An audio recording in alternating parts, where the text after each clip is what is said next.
Adobe Acrobat Studio, your new foundation. Use PDF spaces to generate a presentation. Grab your docs, your permits, your moves. AI levels up your pitch, gets it in a groove. Choose a template with your timeless cool. Come on now, let's flex those tools. Draft, design, deliver, make it sing. AI builds the deck so you can build that thing.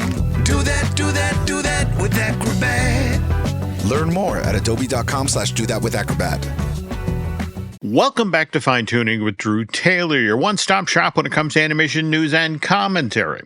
I'm entertainment writer Jim Hill, and Mr. Taylor, whose writings on the industry you can regularly read over on The Wrap, and his musings on the Mission Impossible movies you can still listen to on Light the Fuse, the official Mission Impossible podcast. He and I are recording this week's show on Sunday, March 8th, 2026. This time last week, though, you were in Palm Springs, right? I was. I hope I wasn't missed. I hope everybody had a good time. Yeah, it was my birthday last Sunday, I should say. So that's where we were hanging out in Palm Springs, me and my wife, and we had a great time. And then we had to go back to work, and then it all fell apart. So, that's just how it happened. Oh, okay. Well, if it's a consolation, I'm actually celebrating my birthday later this week. In fact, I will. I think I'll actually be at Universal Studios that day, checking out. Something we'll actually be talking about later on in today's show, which is there's a Yoshi walk around literally coming into the park, I think, tomorrow. But we'll get to that later on in today's show. Oh, though, speaking of things that are coming up or were coming up, friend of the show, Floyd Norman, who, by the way, really for real Disney legend. Have you ever gotten to interview Floyd, Drew? Well, yeah, and Floyd and I, we worked at the same place for a little while, Jim. So I would always bump into him in the cafeteria and, pepper him with obnoxious questions. So, Yes. Yeah. Well, he actually became a really for real Disney legend almost 2 decades ago in 2007. And he was supposed to be appearing, on the day that this podcast will actually go live, Tuesday, March 10th. Floyd was supposed to be appearing at the Smithsonian National Museum of African American History and Culture in Washington, D.C. They were first going to screen Floyd Norman in an animated life, that lovely documentary that was done about Floyd back in 2016, I want to say. And that was going to screen the Oprah Winfrey Theater, and then Floyd himself was going to get up on stage and then talk about his 70-year career in animation. Floyd started at Disney back in 1956. He was actually brought on board at the Mouse House when they were ramping up production of Sleeping Beauty. Anyway, that was the original plan. And since Floyd is now 90, a very young-looking 90, I might add, he doesn't make all that many trips to the East Coast. So this was kind of a big deal to have him at the Smithsonian. But earlier this weekend, word began to circulate that this screening of Floyd Norman, An Animated Life, followed by the in-person Q&A with Mr. Norman, had been postponed. And I want to stress here, not canceled, just postponed. So when Drew and I get word about when exactly this screening and after screening talk has been rescheduled to, we will let you know. But I just wanted to mention this at the top of today's show, just in case there were fine-tuning listeners out there who had made plans to get to the National Museum of African American History and Culture, tonight, Tuesday the 10th, to catch Floyd on stage, because that's not happening anymore. Anyway, lots of animation-related news this week, which we'll get to in a moment. But first, Mr. Taylor and I need to take a sec to acknowledge our sponsor. And that is, of course, UnlockMagic.com, the go-to place for some of the best deals on theme park tickets. If a Disney or Universal trip is anywhere on your radar for 2026, Unlock Magic helps you lock in great ticket prices without the stress, all handled by people who really know the parks and, more importantly, how to save you money. So if you're starting to think, okay, maybe this is the year we finally go, head on over to unlockmagic.com to grab the best ticket deals and then make that future trip just a little bit more magical. Okay, Drew, this is where we pivot to talking about the North American box office and how films that were released over this past weekend, how they did ticket sales wise. Hoppers was originally projected to do what, 40 million in North America? Is that right? Yeah, it was, somewhere between 35 and 40. I think that they always couch their numbers a little low, but boy, it did much better than that, didn't it, huh? Yeah, well, as of right now, folks, they're saying it did 46 million. And again, this is in North America. And if you fold in the 42 million that Hoppers has already earned overseas on its opening weekend, that's a worldwide box office of 88 million, and that's the best for an original Pixar film since, Coco opened in theaters in March of 2017, right? Yes, yeah, this is original animated movies in the theater were pronounced dead, Jim, but now they are alive, and we love to see it. I agree. And more to the point that this makes me excited about Gato, which is Pixar's next original film. Now, mind you, that won't arrive in theaters till March of next year, 2027. But that's the return of Enrico Casarosa, the gentleman behind Pixar's Luca, which, again, remember, folks, that one never made it out into theaters, well, at least initially. June of 2021, it was streamed, and then in 2024, wasn't there like a week-long run in theaters, something like that? Yeah, somebody told me that they actually screened it in 3D too, which is interesting. Oh, okay. Yeah, but yeah, I actually got to see it at the El Cap when it actually initially came out. And it was very cute because they were selling the plush of the cat at the concession stand. So all the little kids were sitting there with their Machiavelli plush. It was very cute. That is so cool. Okay, well, but what's interesting is there's been, obviously this is the week that Hoppers has been going out into theaters, so there's been a lot of press coverage of this new Pixar film from Daniel Chong. And by the way, there's a wonderful, lengthy piece over at The Wrap right now, written by my co-host, which we'll talk about later on in today's show. But if you want to learn about the Penguins version of Hoppers that almost happened, go check that out. But what's been weird, Drew, is to watch over like the past 72 hours or so. In spite of how successful Hoppers has been, it's all been talk about the upcoming Pixar sequels, right? Obviously we already, knew about Toy Story 5 coming out in June of this year. But you want to talk about the other stuff that got confirmed? Well, there was a lengthy Wall Street Journal article that came out on Friday that I'm sure Pixar really loved, that went into detail about Monsters, Inc. 3, which, part of the reason why this post was so annoying is that I was sitting on a lot of this intel and was being a good boy about it, and the Wall Street Journal just spilled the beans. So, yeah, we've got, obviously Incredibles 3, I think they confirmed is for 2028. And obviously Toy Story 5 this summer, but yeah, Monsters, Inc. 3, and then, I believe an Inside Out 2 or Inside Out 3 will be on the way as well, but I don't know why people seized on the sequel thing. It seemed very weird to me. I was kind of defending it on Twitter. I don't know how you felt about that, Well, Jim. to be honest, I was more, and again, this is the piece by Ben Fritz, from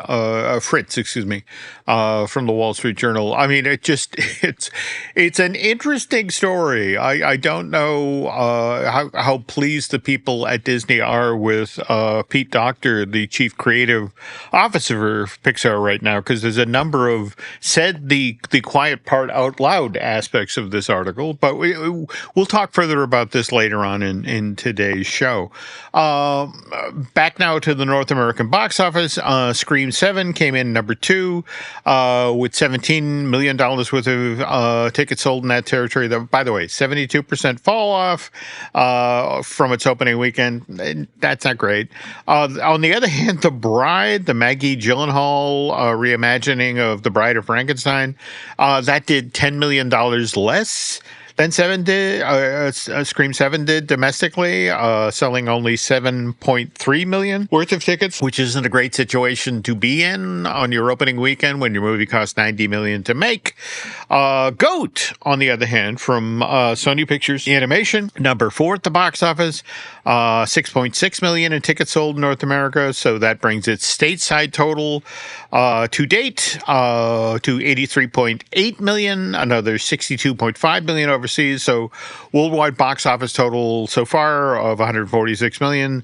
Wuthering Heights, was number 5 at 3.8 million. And as for Zootopia 2, that Byron Howard, Jared Bush movie, current box office totals of $1,860 million, and based on what I've been hearing at Disney, they still have hopes that there are still a number of territories overseas that this thing has to sort of play out in. And this sequel to the original Zootopia, which, by the way, first arrived in theaters a decade ago this month, March of 2016. Disney is hoping that Zootopia 2 will eventually make it to $1.9 billion. But the thing is, right now in stateside theaters, it went from being on 1,325 screens to 885 screens from Thursday to Friday, and it's mostly playing matinees at this point. So we're kind of done in North America, right? Yes, but the important thing is, Jim, that I got my 4K Blu-ray. So that's really we go. Our long national nightmare is over, is what I'm trying to tell you. Okay, for you, I'm still chasing this. In fact, I'm kind of hoping that, as a birthday present, someone will chase this down for me. But anyway, we have more animation news in a moment. But before we do that, there's this. This episode is brought to you by Redfin. You're listening to a podcast, which means you're probably multitasking. Maybe even scrolling home listings on Redfin, saving homes without expecting to get them. But Redfin isn't just built for endless browsing. It's built to help you find and own a home. With agents who close twice as many deals, when you find the one, you've got a real shot at getting it. Get started at redfin.com. Own the dream. On December 12th, Disney Plus invites you to go behind the scenes with Taylor Swift in an exclusive 6-episode docuseries. I wanted to give something to the fans that they didn't expect. The only thing left is to close the book. The end of an era. And don't miss Taylor Swift, The Eras Tour, the final show, featuring for the first time the Tortured Poets Department. Streaming December 12th, only on Disney Plus.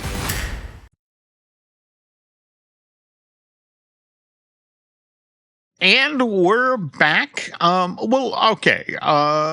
So, Drew, Hoppers had been expected to do well at the box office, but one of the reasons was that, it basically has the family audience to itself for the next 3 weeks, right? The Super Mario Galaxy movie doesn't show up in theaters till April 1st. Yeah. I mean, the hype machine is already starting for Mario. I don't know if you saw, Jim. I mean, we'll talk about the activation in the parks, but they're they're running the original on NBC in the next couple of weeks. Mm-hmm. I just bought Cheerios last night, Jim, that had a little Mario on the box. We're going to talk about that right now. Okay.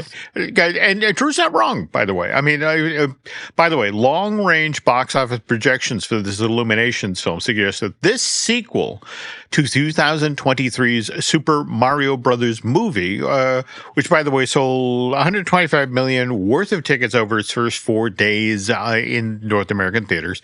It's being suggested that this one, the Galaxy movie, might sell 150 million worth of tickets in that same territory. But as Drew just mentioned, Universal isn't taking any chances when it comes to, raising awareness of this soon-to-be-released animated film. And I hadn't heard about the NBC thing, but the cereal thing you just referred to, I discovered visiting Target this week, and Drew's not wrong. What is it? Yoshi is on the Honey Nut Cheerios box. Mario is on Lucky Charms. And Princess Peach is on Trix. But this is the thing, though, that they aren't just happy being on your dining room table. They also want to be in your fridge. So Boobly Sparkling Water has new Meteor Melon flavored Cosmic Swirl and Dragon Fruit Stardust. And what's interesting about these cans, Drew, is they are color-changing cans that when they get chilled, they reveal a Luma. That's a star-like creature from the Super Mario Brothers world. Okay. And then if you wander into your local 7-Eleven, the icy machine there is offering Star Power Cherry and Peach Freeze flavors. And there's also evidently Super Mario Brother Galaxy themed dipping dots. This one, on the other hand, is, I think, the weirdest one. The bathroom. Have you seen the Old Spice promotion that's going on? Yeah, I think the Old Spice bottles are the ones that first revealed the title of the movie. Somebody saw. No! Yeah. Wow. Yeah. Okay. But anyway, go ahead. Tell everyone about the Old Spice collaboration. Well, but what's fascinating about this is this is keying off of the fact that there are adults, who are Super Mario Brothers fans. And it makes sense. I mean, the first Super Mario Brothers game debuted back in September of 1985. So if you were 10, then you're now a 51-year-old man. So there are, I found 4 of the Old Spice products. There is Castle Crush that has Princess Peach on the front of it, and that supposedly smells of celestial citrus. There's a Brooklyn Bounce that's got Yoshi on the front of it. That smells of smashed fruit. The Cosmic Quest has Mario on the front of it, and I don't know what a Star Shower smells like, but it's supposed to smell like that. And then there's the Desert Detour, and that's got Luigi on it, and that's supposedly Vanilla Sands. And the one I couldn't find in my Target was Space Mischief, and Drew, I'm not even sure, having read this description of the product, I would want it in my house. It's a modern masculine fragrance blending the sophistication of clean marine notes with a bold twist of citrus and melon. It's that Bowser who's on the front of this. Nancy might want you to smell like that, Jim. So, I wouldn't. I think at this point, we're, dear Lord, we've been together since 97. So at this point, I think what Nancy wants is that I just not smell, period. All right. Just, we keep the odors to a minimum. Now, also focusing on the adult Mario fan, if you go to Dodger Stadium on Tuesday, March 31st, the day before the Super Mario Galaxy movie opens, and you attend the game between the Los Angeles Dodgers and the Cleveland Guardians. Did you know that's what the Indians changed their name to, the Cleveland Guardians? I had no idea, but yeah. Okay. But you can take home an exclusive Yoshi bobblehead. Now, mind you, you need to be one of the first 40,000 fans through the door. And just in case you're wondering, Drew, Dodger Stadium seats 56,000 people. Now, theme park side of this, and you were just talking about the activation, and this actually starts the day that this podcast goes live, March 10th. But this is being done on both coasts at the Super Nintendo World, the one at Universal Studios Hollywood, and the one at Epic Universe down in Florida. So what have you heard about this, Drew? I haven't heard anything, and I was just there, Jim, because I was looking at the Universal Studios cars, the Fast and Furious cars the other day. Yeah.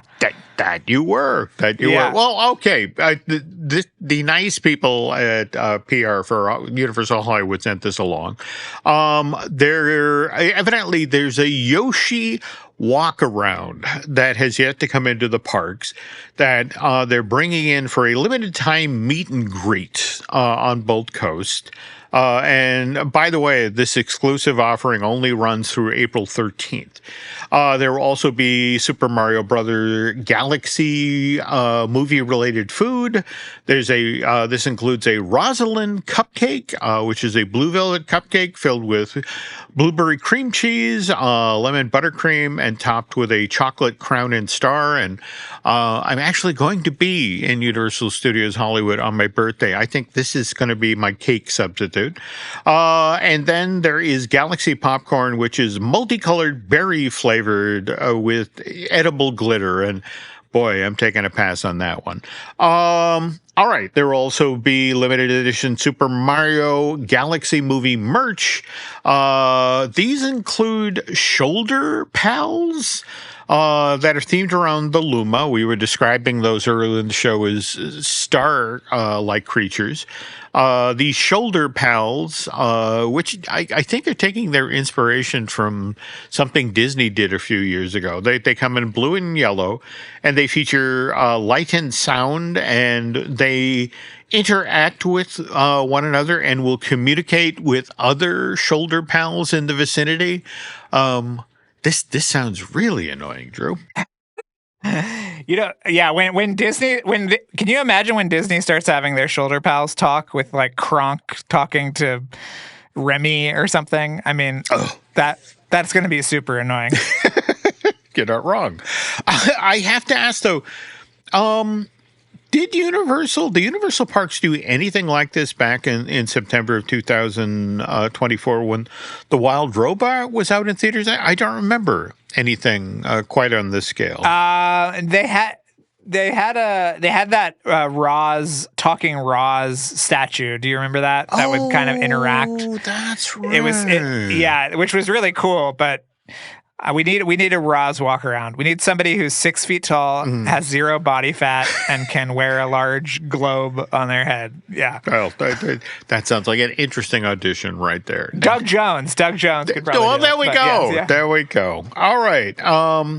By the way, we learned that a sequel to this DreamWorks animation film, which is based on the series of books that Peter Brown wrote, was on its way in March of this year, 2026. But Drew, just this past week, in an exclusive for the Wrap, you sort of blew this story open about who's doing what, right? I did, Jim. Thank you for acknowledging my exclusive. But yes, The Wild Robot is coming soon. I can't say when, but sooner than you think, probably. Okay. And Troy Quayne, who directed Nimona, is going to be directing this time with Heidi Jo Gilbert, who was head of story on the first film and is just a wonderful person and one of my favorite people.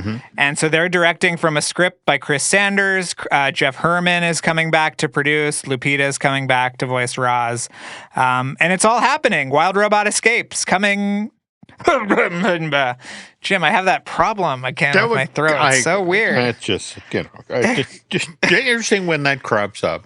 Now, in this article, you pointed out that, of course, there are people who go, well, why didn't Chris Sanders come back and direct The Wild Robot 2? And you pointed out in this article that Sanders doesn't do sequels, right? Yeah, I mean, he's made a bunch of movies that have had sequels that he didn't direct, But as I said in the piece, he might be directing a sequel, just not to a movie that he directed, which is he's writing the script for Lilo and Stitch 2, and he might direct that for Disney.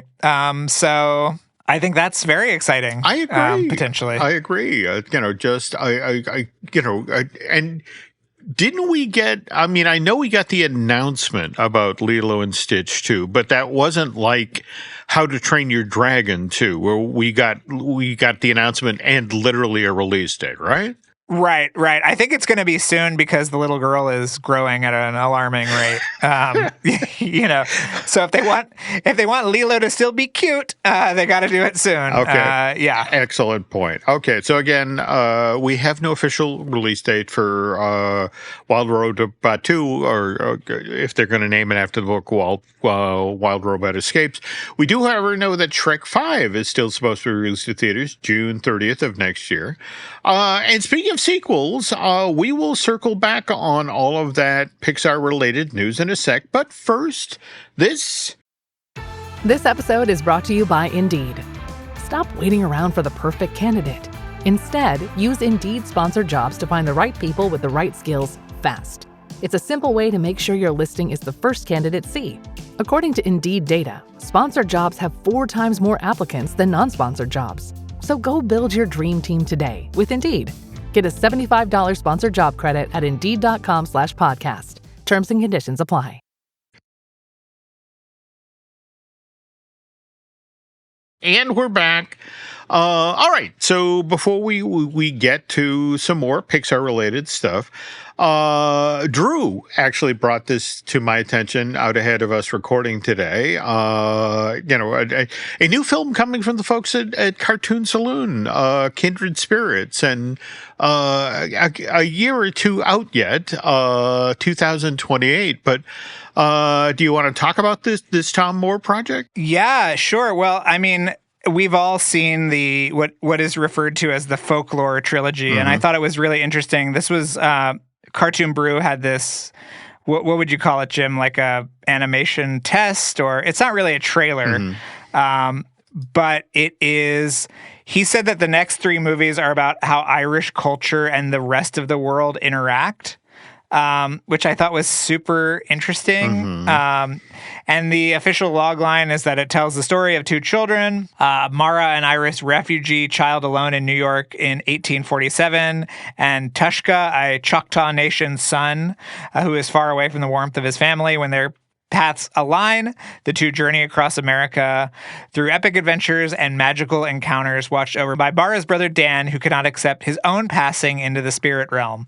So it is literally like a supernatural Western with Irish folklore. I mean, it sounds unbelievable, and I love Tom's stuff so much, and Cartoon Saloon is the best. They're working on another project, which I cannot talk about, but I might mention to you off the air. That is also very exciting.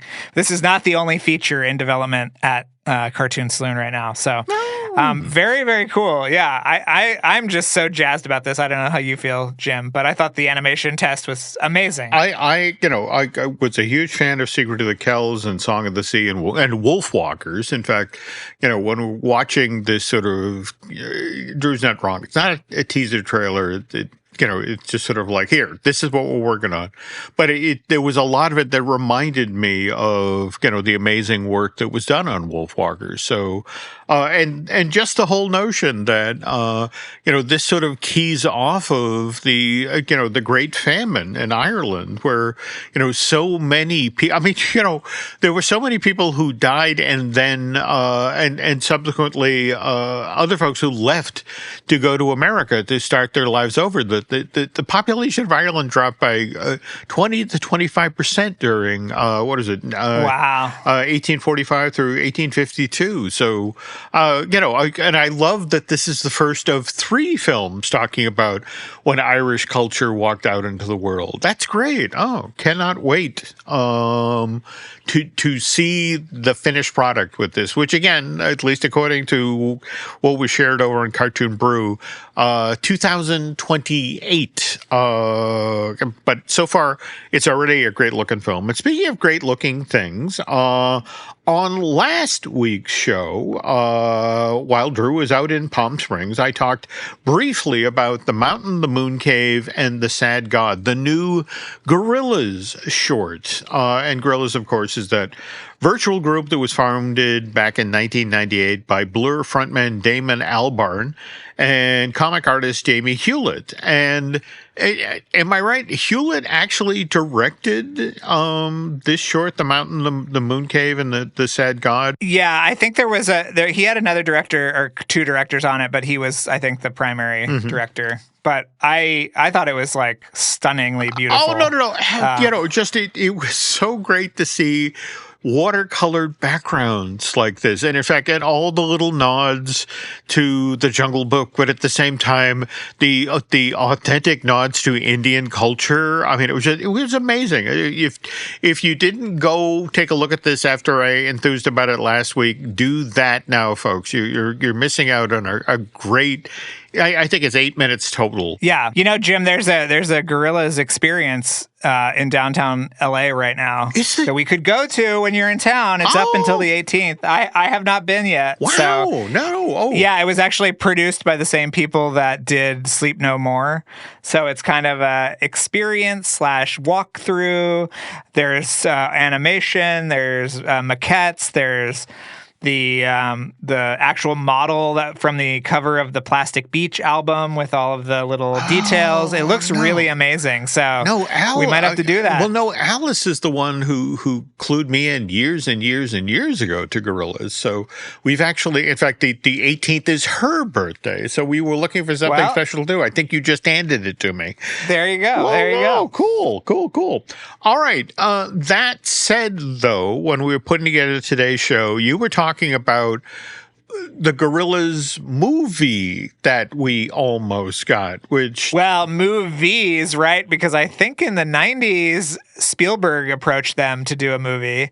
And I know that they worked on that for a long time and it never came together. And then more recently, there was an actual announcement, Jim. Do you remember this? That Netflix announced that there was going to be a Gorillaz movie? Yeah. I did a wee bit of research before we get started here. So I guess 2017, there was talk of a 10-episode animated series.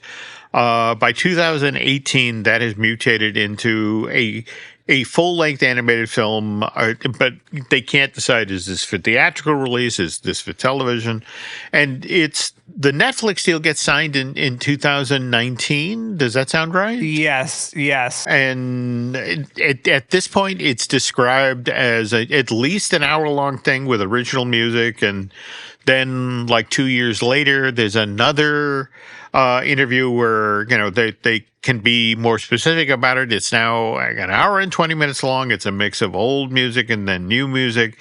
And then in 2023, wasn't this during a time when Netflix sort of, took a look at its animation slate and was, just kind of took a meat axe to it? Yes. Okay. Yeah. That was during the ritual bloodletting. Mm-hmm. Yeah. I don't know. Netflix had to satiate the gods of development or something. But then I read a quote from Hewlett that said that the movie actually became the last album, which is called Cracker Island. Oh. They said that they had a movie with Netflix, and that was the storyline, and they pulled out at the last minute. They move incredibly slow, so we wrote our own movie, which became Cracker Island. It ended with them escaping to India, which is the plot / that's like kind of like what that short was, and that's what the album is, The Mountain. So okay. Yeah. So that the Netflix movie would have led into this project, which is very interesting. Wow. Yeah. Okay. So continue. What could have been, Jim? What could have been? More to the point, just continuing the through line of sequels on today's show. Yes. So, all right. And all right, now speaking of projects that change over time, and again coming out of this Ben Fritz piece interview with Pete Docter, we learned about Ono Ghost Market, which I guess was going to be Pixar's follow-up to Win or Lose. It was going to be a streaming series for Disney Plus, and that's now a movie. Is that correct? Yeah, I broke that news, I don't know, a while ago. But yeah, it was going to be a streaming show. It's actually being directed by some of the people from Win or Lose, which is great. Oh, yeah, cool. Okay. So yeah, but yeah, it's I don't know. I feel like I can say everything, but also can't say anything. So it's gonna be really cool. It's gonna be cool. That's what I'll say. All right. Well, the log line for this project, folks, is it shows inspired by Asian myths about supernatural bazaars where the living and the dead can interact. And already I want to shop there. By the way, you've referred to this over the past couple of months or thereabouts, that Pixar has its first ever musical in the works with Domishi. But I think one of the reasons you were talking about this is Coco was supposed to be their first ever musical, right? I mean, yes, absolutely. Yeah, I mean, for people that don't know, what happened was the family hated music, obviously. Yep. And in the afterlife, they were forced to sing. And it was this it's an incredibly convoluted concept to kind of get across. But, you and I have talked about how many songs that Bobby and Kristen wrote for this thing. Lee Unkrich actually talked about this. In fact, I want to see, as Coco was beginning its original run during award season, that talked about, well, yeah, the Lopez's wrote Remember Me, but they also wrote another 6 songs beyond that. And Lee specifically said, at least for a year, maybe even a couple of years, our intent was to make Pixar's first musical.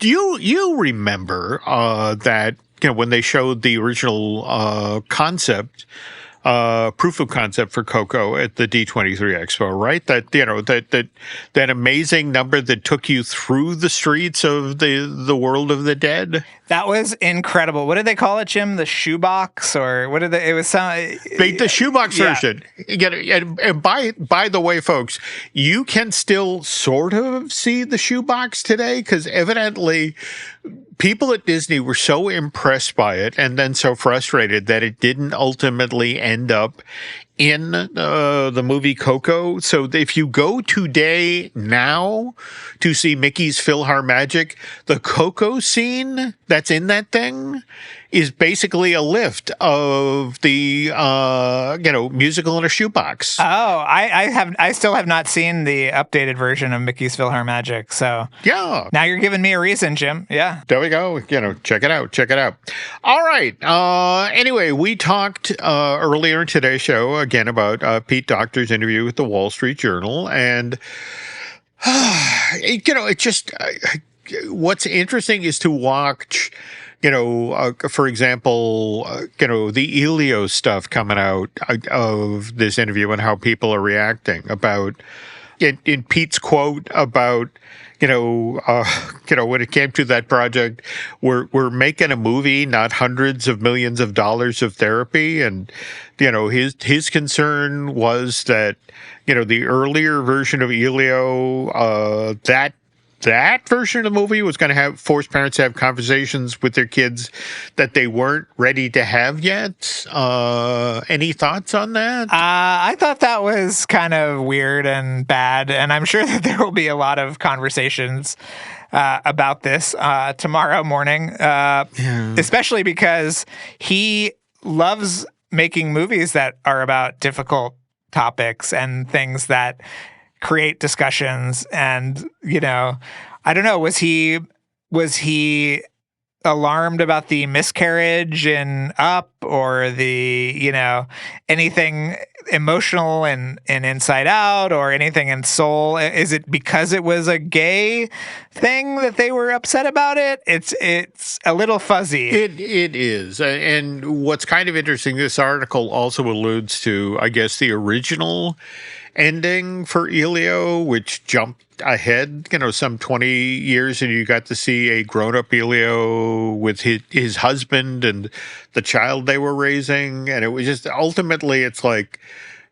this isn't the movie we want to make. And I think that's the other thing people need to understand, that right now, given what was going on in the country, and still going on in the country, and that's the thing, Pete Docter is trying to be a good partner to Disney corporate, which isn't to say that, in fact, what's fascinating for me is that just in my own conversations I've managed to have with Pete over the years, he's been very straightforward about, the story about, when they were working in the original Inside Out, and the original conflict was between joy and fear. And, he told the story about he went for a walk on Father's Day, like 18 months out from when the movie needed to be in theaters. And he realized that, oh my God, joy's antagonist shouldn't be fear. The opposite of joy is sadness.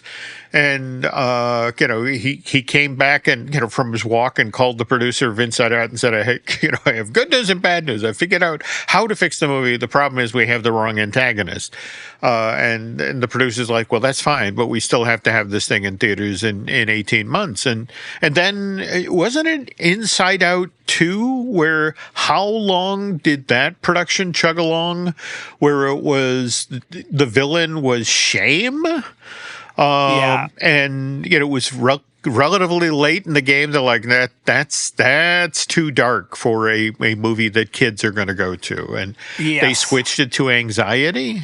I mean, again, to circle back to, Pete Docter trying to be a good corporate partner for Disney, because it just, and deliver, some solid sequels, which will then make it possible for, a Pixar to do a Hopper or a Gato, or hopefully, if it, this Domi Shi film makes it to the finish line, Pixar's first ever really for real musical. That said, what will help here is if Hopper becomes a Coco-sized hit. But what's important to understand about that, folks, is that movie made $800 million worldwide, with, only $210 million of that happening in North America. And, you should expect that a movie like Coco would do land office business in Mexico. And it did. It did $57 million just in that country alone. But on the other hand, if you held a gun to my head, I don't think I would have predicted that almost a quarter of the money that Coco made worldwide happened in China. $189 million in that country alone. And also did well in, Japan, 41 million, 33 million in France. So it wasn't a Mexico-centric story. And what is the thinking with Hoppers? Obviously this has already done 42 million overseas. Is there a sense this is going to do well overseas, or what's the thinking, Drew? I think that the hope is that, obviously Japan really loves very cute things. Mm-hmm. And I feel like the kind of adorable nature of Hoppers is going to make it do well in Japan, and also in China, where obviously Zootopia made an extremely large sum of money. But yeah, I saw pictures of like people with their plush in Japan already. So yeah. Okay. Now, we talked at the top of today's show about that huge piece that just got posted over on The Wrap, about where you got to sit down with lots of members of the Hoppers team. And as we mentioned earlier, when Daniel Chung first came to Pixar, he wanted to do this, again, this animal avatar story, only set in the Arctic with penguins because of what's happening to the colonies up there. And it was Pete Docter himself who sort of waved him off, right? Yeah, he said there's too many animated penguins out there, which is fair. I mean, the working title of the movie was Penguin Avatar, which I think is very funny. But yeah, he just said too many animated penguins, which I get. You know, in the story I talk about, you know, we've had 2 happy feet, we've had penguins of Madagascar, we've had Feathers McGraw and Wallace and Gromit. So I get it, but that would have been funny too. I think, you know, the conceit that they're trying to figure out what's going wrong, but since all the penguins look exactly the same, they can't tell, is a very funny idea, you know. No. I agree. But what's been kind of interesting, Daniel's done quite a bit of press as well the past few weeks, and I guess he spent 6 years getting We Bare Bears out the door, and it was pretty much the same experience or same length of time for Hoppers, right? Yeah, but he told me the difference is that you're responding to the audience in real time. You know, you're kind of like getting feedback on what they like, what they don't like, what characters they're responding to. And he said it was really tough because Pixar is such a hermetically sealed bubble where I think they had 8 brain trust screenings. So that was the main source of feedback. But yeah, he said it was tough, but you know, he had to trust the process. And obviously that process worked out for him and everybody else because, you know. No, absolutely. But I love the story you got out of the team there about, you know, I mean, Mabel is such a wonderful character in the film, but she's also, she's a strident young woman who believes very strong in her cause. And just at least early on, it was hard for the audience to embrace her.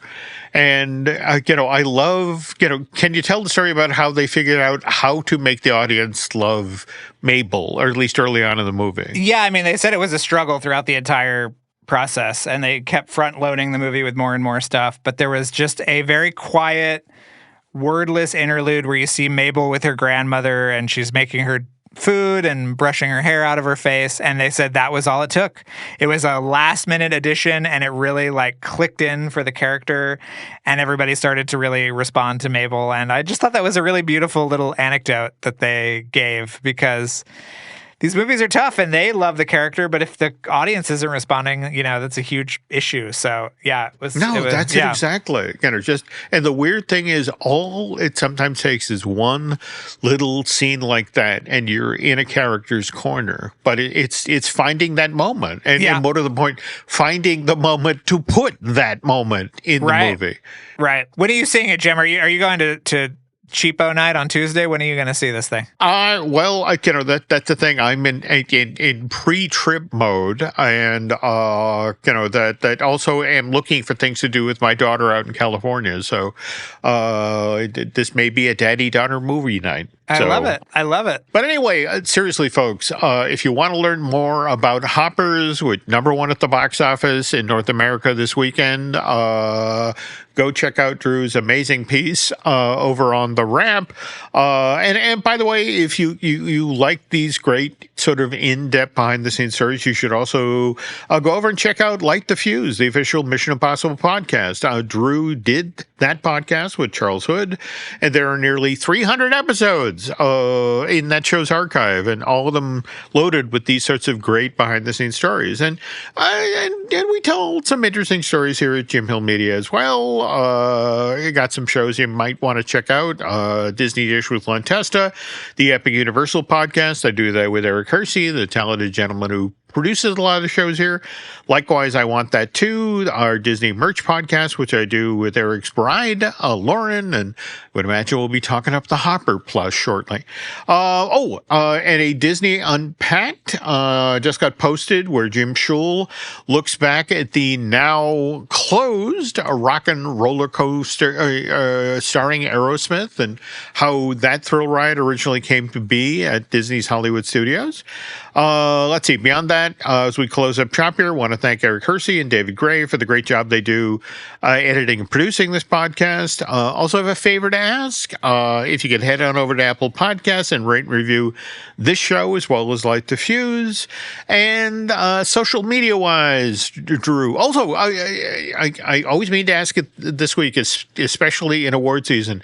Are we emceeing? Are we moderating? Anything folks you know can what? go see you? You know what, Jim? You're actually thank you for bringing this up. I am actually moderating a talk for the new Rizzoli Art of Leica book. That is coming out this spring, I think. And it is at the Dover Street Market on March 21st. So, yeah. Man, I'll miss it by 3 days. I know. But it'll be great. It'll be great. All right. Cool. And social media-wise, is there any place that people can keep track on what you're up to? Sure. This is at Drew Tailored, like a tailored shirt, on Instagram and Twitter. So, yeah, just hit me up. Okay. And as for me, you can find me social media-wise on X and Instagram as Jim Hill Media, and then over at Facebook as Jim Hill Media News. And that's going to do it for this week, folks. So thank you for listening to Fine Tuning. And Mr. Taylor and I will be back with a brand new show next week. Till then, take care.